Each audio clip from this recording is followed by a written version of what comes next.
I'm Lou Major. I'm a professor of American Studies and History at Rutgers. I'm going to be teaching a signature course called The American Dream.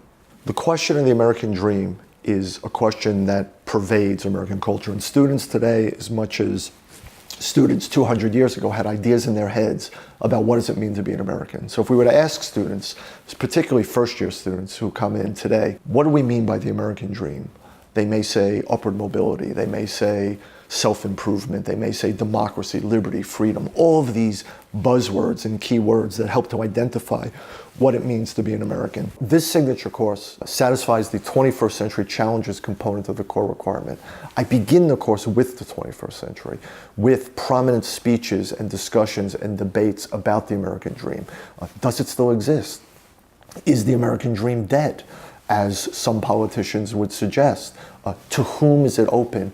And what are the terms in which it's being discussed? What I want to do in this signature course is use present debates and then go back into the past to historicize them, because I think that creates this dynamic between present and past that'll help students today understand just what the American dream means and how it's been historically created. So for example, we might read Ben Franklin's autobiography. He writes a book that's the first how-to book in which he tells Americans, this is how I made it.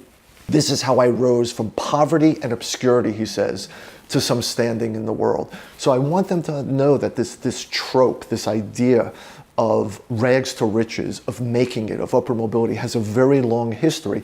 By reading Franklin, we then come forward and connect it to our own lives. In the American Dream, we're going to use all kinds of sources. We're going to read memoirs and autobiographies. We're going to read essays. We're going to read fiction. We're going to look at images, watch films, analyze photographs.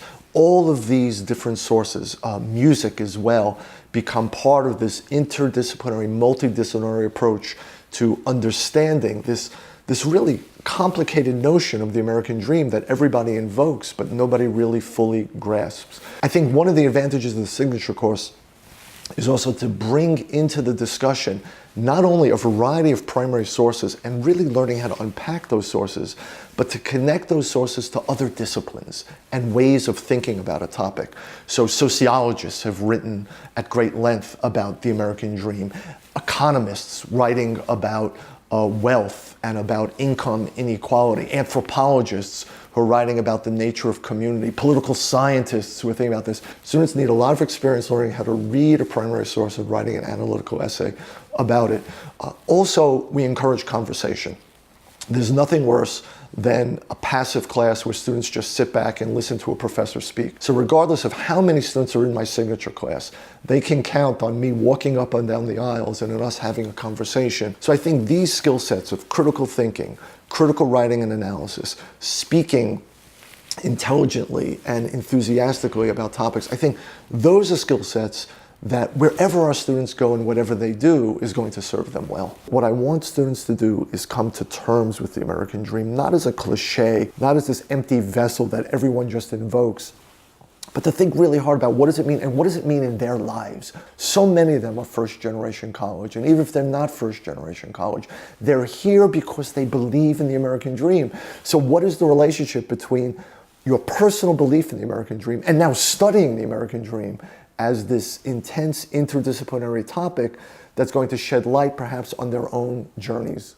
But I also want them to understand that this isn't new, that the issue, whether it's immigration, ethnicity, race, all these fundamental questions of identity have a historical arc. And I firmly believe that the more informed you are about that historical arc, the better prepared you are to engage in those debates, whether 20 or 30 years down the line. That's what I hope students in this signature course will carry with them for the rest of their careers.